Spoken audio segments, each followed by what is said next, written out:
تم ولله الحمد الانتهاء من عملية جلي وتلميع الجرانيت وإزالة ارتفاعات بالجرانيت. تابع كيف كان الجرانيت وكيف أصبح. تابع مقطع الفيديو. السلام عليكم ورحمة الله. شركة مزال الأولى مختصون بتنفيذ أعمال جلي وتلميع الرخام والبلاط والدرج وجلي وتلميع الجرانيت. طبعا لدينا أحد المواقع في مدينة الرياض، أحد القصور في حي العليا. لدينا هنا الجرانيت ركبوا صاحب البيت أشهب، بعض منه مشهب بس الحين على الكاميرا ما مبين. ومشكلتهم ارتفاعات والتسنين، نلاحظ تسنين كبير جدا.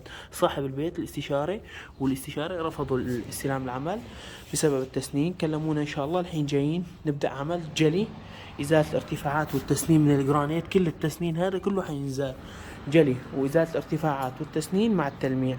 طبعا هاي المرحلة الأولى من العمل بإذن الله تعالى. سيتم تصوير مقطع آخر بعد التشطيب. طبعا جلي الجرانيت من أصعب وأشد أنواع الجلي، يعني هذا أصعب شيء.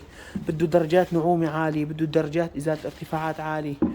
يعني مشكلة الجرانيت وقت في العمل، بس بإذن الله بعد ما ينجلى ويتلمع حتشوفوا شلون حيصير. هاي استراحة كبيرة حيتم جليان وتلميع الجرانيت. الرقم 0505-457.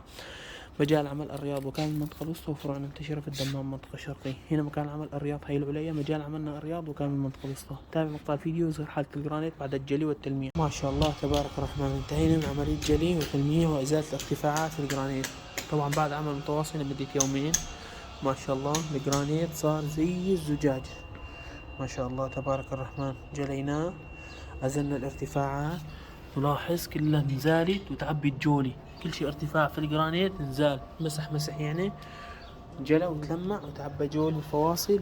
كل شيء ارتفاعات راحت، يعني صار الجرانيت قطعة واحدة. ما شاء الله تبارك الرحمن.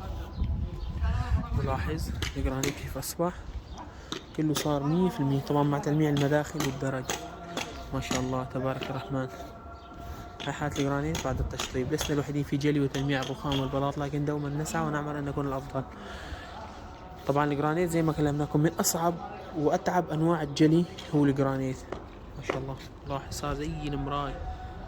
الرقم 0505-457. مجال عمل الرياض وكان من منطقة الوسطى وفروعنا منتشرة في الدمام المنطقة الشرقية.